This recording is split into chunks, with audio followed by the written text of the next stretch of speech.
अस्सलाम वालेकुम। ये जो है एडोब इलस्ट्रेटर की हमारी जो है सबसे पहली लैब है। ठीक है, तो इसके लिए आपको सबसे पहले क्या करना पड़ेगा, ये जो आपके पास एक सॉफ्टवेयर है एडोब इलस्ट्रेटर के नाम से, एडोब इलस्ट्रेटर सॉफ्टवेयर ये आपको अपने पास डाउनलोड करना पड़ेगा और अपने कंप्यूटर के अंदर इंस्टॉल करना होगा। जब आप इसको एक दफ़ा इंस्टॉल कर लेंगे अपने पास, तो आपको कुछ इस तरह की विंडो नज़र आएगी जब इसको आप पहली दफ़ा रन करेंगे। ठीक है, तो जब आप इसको पहली दफ़ा रन करेंगे तो आपको यहाँ से जाना होगा फाइल, और यहाँ से आपको एक न्यू मतलब डॉक्यूमेंट क्रिएट करना है अपना। ठीक है, जिस तरह माइक्रोसॉफ्ट वर्ड में, एक्सेल वगैरह में क्रिएट करते हैं। अब यहाँ पर थोड़ी सी इसकी डिटेल्स मालूम करना चाहेगा कि आप क्या कितना बड़ा अपना डॉक्यूमेंट बनाना चाह रहे हैं। तो यहाँ पर आप देख सकते हैं कि इसकी विड्थ और ये आपसे हाइट पूछ रहा है। तो नॉर्मली ये क्या होता है कि जितनी आपकी डिवाइस की विड्थ और हाइट होती है, यहाँ पर डिफॉल्ट के अंदर वही सिलेक्ट आ रही होती है।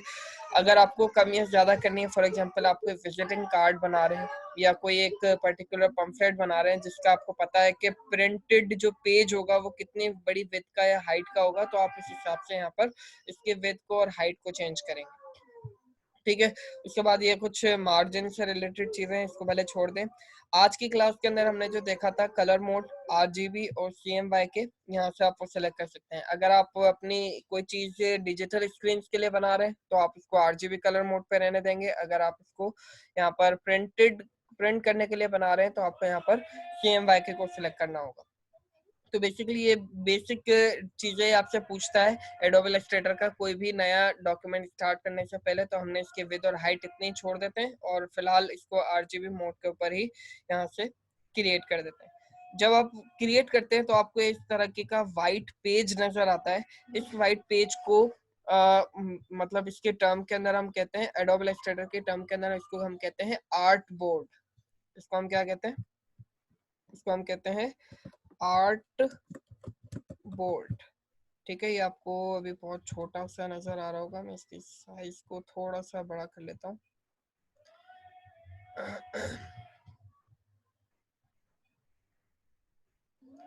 इसका जो साइज है मैं थोड़ा सा यहाँ से बड़ा कर लेता हूँ। तो ये जो वाइट आपको नजर आ रहा है, इसका नाम है आर्ट बोर्ड। अब आर्ट बोर्ड की सेटिंग आप किस तरह कर सकते हैं, उसके लिए आपके पास यहाँ पर एक ये जो आपको नजर आ रहा है हैंड टूल।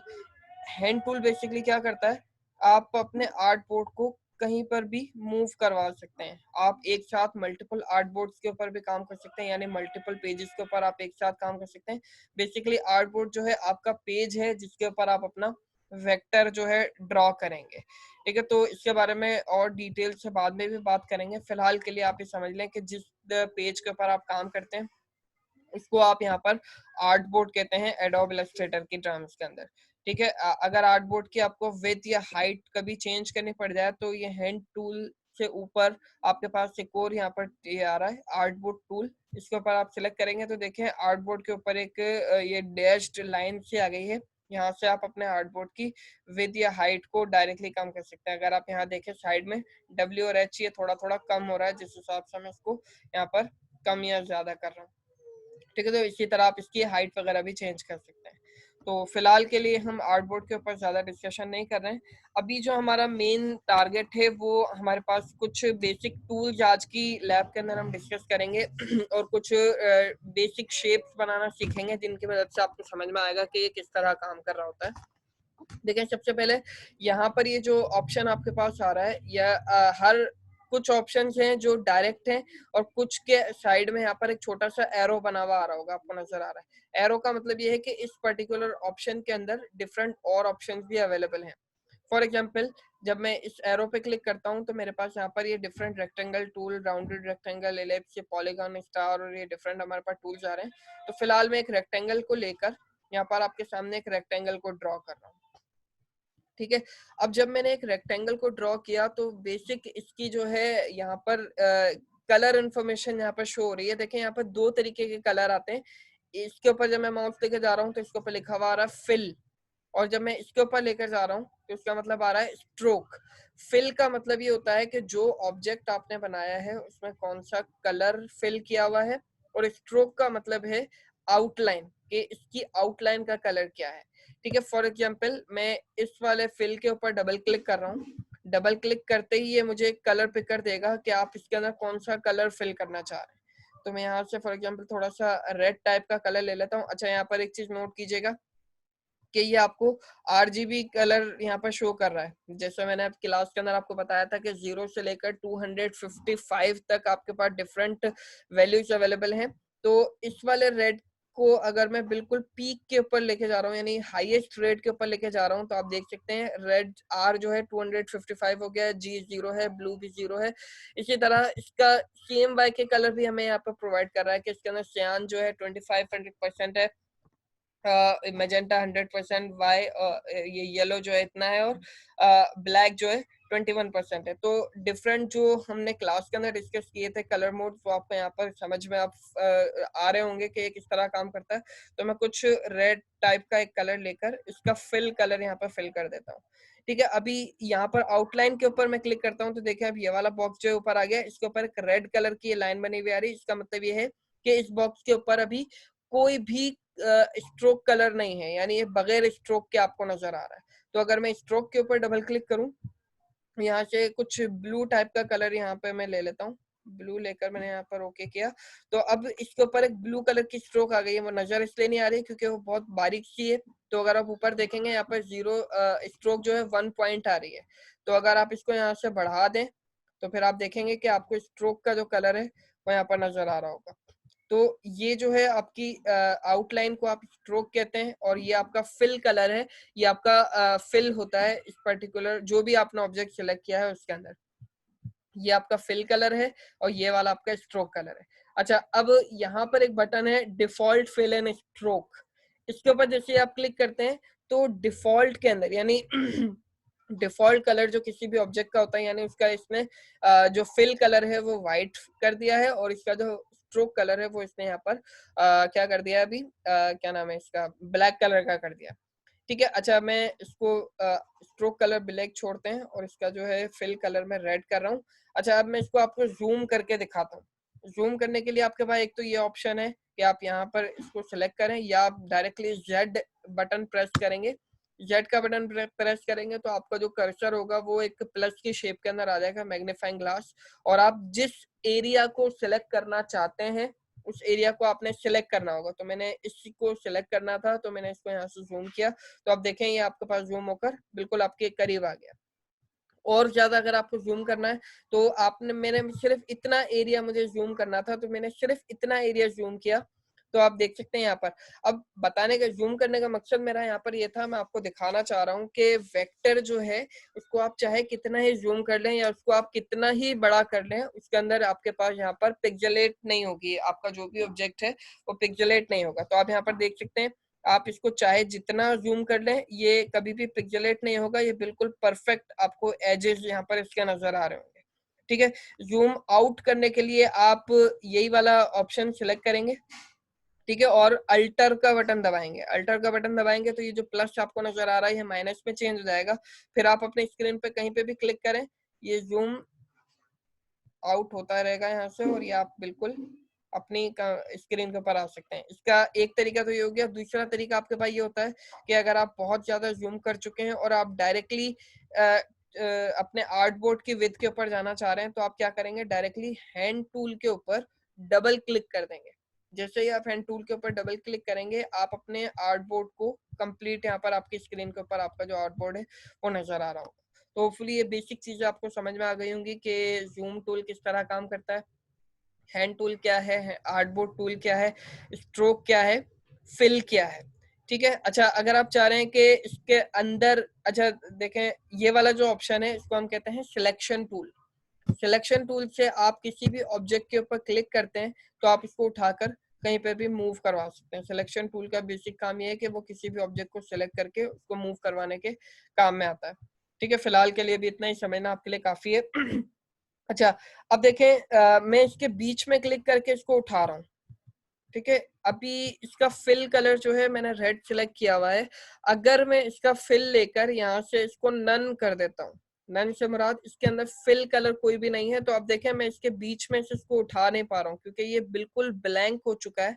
इसके अंदर अभी कुछ भी नहीं है, सिर्फ इसकी आउटलाइन है।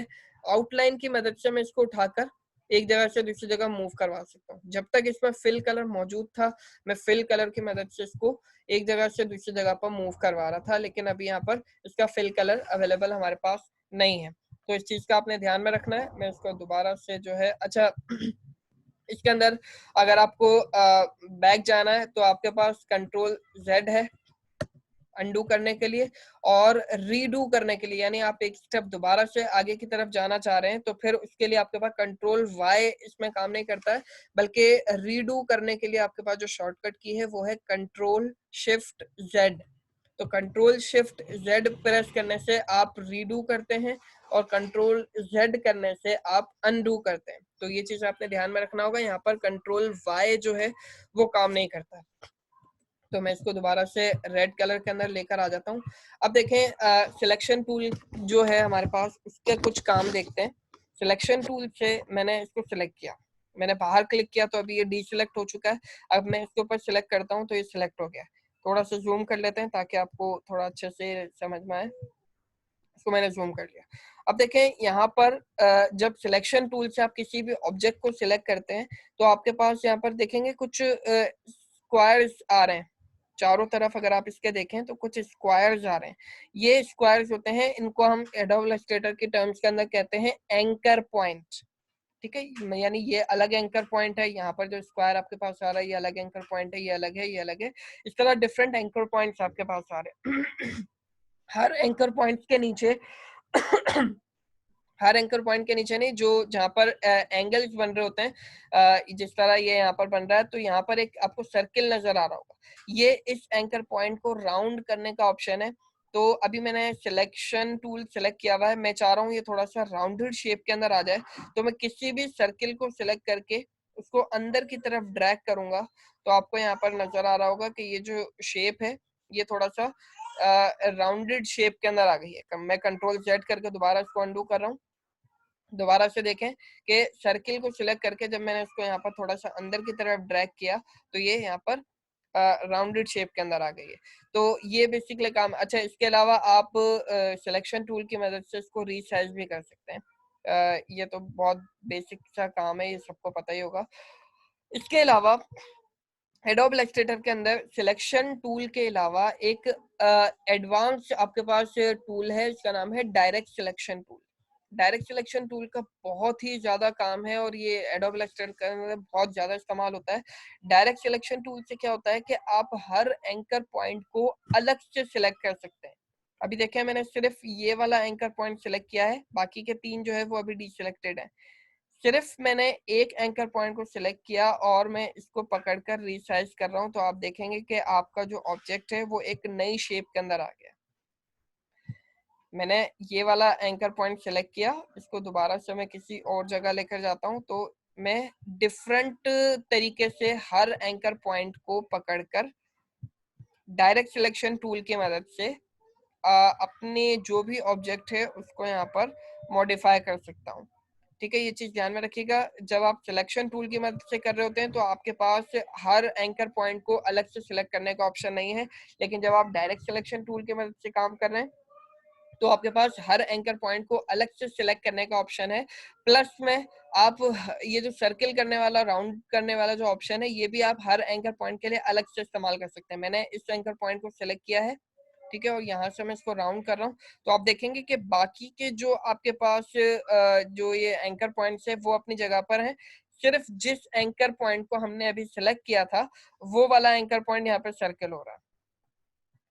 होपफुली आपको बात समझ में आ रही होगी कि ये किस तरह काम कर रहा है। तो डायरेक्ट सिलेक्शन टूल के अंदर और सिलेक्शन टूल में जो मेन डिफरेंस है वो यही है कि आपके पास जो है ये आपका सिलेक्शन टूल कंप्लीट ऑब्जेक्ट को सिलेक्ट करता है और इसके तमाम एंकर पॉइंट एक साथ काम कर रहे होते हैं। सिलेक्शन टूल में आपके पास पावर है कि आप चाहें तो एक साथ सबको इस्तेमाल करें या हर एक एंकर पॉइंट को इंडिविजुअली आप यहाँ पर इसको मॉडिफाई करना चाहें तो वो कर सकते हैं। इसके अलावा यहाँ पर एक और नया ये टूल है, इसका नाम है पेन टूल। पेन टूल की मदद से आप कोई नया ऑब्जेक्ट अपनी मर्जी से क्रिएट कर सकते हैं। आप जहां पर क्लिक करेंगे वहां से आपका ये जो है नया पाथ बनना शुरू हो जाएगा। तो अभी मैंने इसको यहाँ पर क्लिक किया, फिर कहीं और क्लिक किया, यहाँ क्लिक किया, यहाँ क्लिक किया, और जहां से हमने शुरू किया था उसी एंकर पॉइंट पर लाकर मैंने इसको दोबारा से क्लिक कर दिया। तो अब ये क्या हुआ, एक पूरा का पूरा नया ऑब्जेक्ट बन चुका है। मैं दोबारा आपको करके दिखाता हूँ। Anchor point sorry pen tool मैंने लिया, यहाँ से मैंने डिफरेंट शेप्स को ड्रॉ करने के लिए जहां से मैंने उसको शुरू करना था वहां से मैंने शुरू करके उसी जगह पर लाकर मैंने एंड कर दिया है। तो अब ये मेरे पास क्या है, एक कंप्लीट पूरा का पूरा ऑब्जेक्ट बन चुका है। इसको मैं बिल्कुल सेम उसी तरह सिलेक्शन और डायरेक्ट सिलेक्शन टूल की मदद से इस्तेमाल कर सकता हूँ। तो होपफुली यहाँ तक ये सारी चीजें आपको समझ में आ गई होंगी। अब कुछ डिटेल्ड चीजें यहाँ पे समझते हैं। देखें एंकर ये पेन टूल के अंदर ही अगर आप थोड़ा सा अंदर की तरफ चलें तो यहाँ पर एक चीज है ऐड एंकर पॉइंट और एक delete anchor point. Add anchor point आपके पास क्या करता है, फॉर एग्जांपल अगर मैं आपको इसको सिलेक्ट करके दिखाऊं, या एक सिंपल सा हम एक रेक्टेंगल बनाते हैं ताकि ज्यादा क्लियर हो। देखें आपने एक सिंपल यहाँ पर ये बनाया, ठीक है। अब इसके अंदर देखें एंकर पॉइंट एक इस राइट लेफ्ट साइड पर है, एक सेंटर में है और एक ये है। आप चाह रहे हैं कि इसके बीच के अंदर भी दो अलग अलग एंकर पॉइंट्स आ जाएं, तो उसको ऐड करने के लिए आपके पास ये जो पेन टूल के साथ आपके पास ऑप्शन आ रहा था ऐड एंकर पॉइंट। यहाँ से आप किसी भी पाथ के ऊपर जब ये क्लिक करेंगे कहीं पर भी, लेकिन ये ध्यान रखिएगा कि आपको जो आपकी आउटलाइन है, जो आपका स्ट्रोक है, जो पाथ है, वहीं पर आपने क्लिक करना है। तो यहाँ पर इसने एक एंकर पॉइंट ऐड कर दिया और यहाँ पर भी मैंने एक एंकर पॉइंट को ऐड कर दिया। अब जब आप इसके ऊपर क्लिक करेंगे तो आपको यहाँ पर जैसे नजर आ रहा होगा कि जब हम डायरेक्ट सिलेक्शन टूल लेते हैं तो डायरेक्ट सिलेक्शन टूल के अंदर आपको यहाँ पर ये पाथ नजर आ रहा होगा, और आप चाहे तो इसको अलग से सिलेक्ट करके इसको यहाँ से मॉडिफाई कर सकते हैं। तो ये देखें अब यहाँ से मैंने इसको अलग मॉडिफाई किया और यहाँ से मैंने इसको अलग मॉडिफाई किया। तो अब आपको नजर आ रहा होगा कि आप इसी ये ऐड एंकर पॉइंट टूल की मदद से यहाँ पर नया एंकर पॉइंट आपने ऐड किया है। इसी तरह आपके पास एक डिलीट एंकर पॉइंट भी है कि अगर आप किसी भी मतलब एंकर पॉइंट पे जाकर क्लिक करेंगे तो वो आपके पास जो है ऑटोमेटिकली वहां से रिमूव हो जाएगा। अच्छा, इसके अलावा आपके पास एक और चीज होती है, इसका नाम है anchor point tool. Anchor point tool का काम क्या होता है, देखें आप किसी भी एंकर पॉइंट के ऊपर जाकर क्लिक करें तो आप इसको अपनी मर्जी से बेंड कर सकते हैं, उसको अपनी मर्जी से जितना चाहें बेंड करना उतना आप कर सकते हैं। जैसे मैं अब ये जो हैंडल्स मेरे पास आ जाते हैं, ये जो मेरे पास दो सर्कल्स आपको नजर आ रहे हैं, इसके बीच इन दोनों सर्कल्स के बीच में एक लाइन है, इस लाइन को आप कहते हैं ये आपका हैंडल है और इस एंकर पॉइंट के लिए। तो इस एंकर पॉइंट के हैंडल की मदद से आप अपने मतलब जो भी आपका ऑब्जेक्ट है उसको आप जितना चाहें बेंड कर सकते हैं। इसको समझना बहुत मुश्किल है। मतलब ये एंकर ये जो हैंडल्स आपके पास आ रहे होते हैं, इसके ऊपर जितनी ज्यादा आप प्रैक्टिस करेंगे आपको ये चीज समझ में आती चली जाएगी कि ये हैंडल जो है कितना हमारे पास पावरफुल चीज है और इसके मदद से हम क्या क्या चीजें कर सकते हैं। फिलहाल मैं इसके अभी जो है हैंडल्स के ऊपर और एंकर पॉइंट्स के ऊपर बहुत ज्यादा डिटेल के अंदर आपको नहीं समझाना चाह रहा हूँ। जितनी चीजें मैंने आपको बताई हैं सिर्फ आपको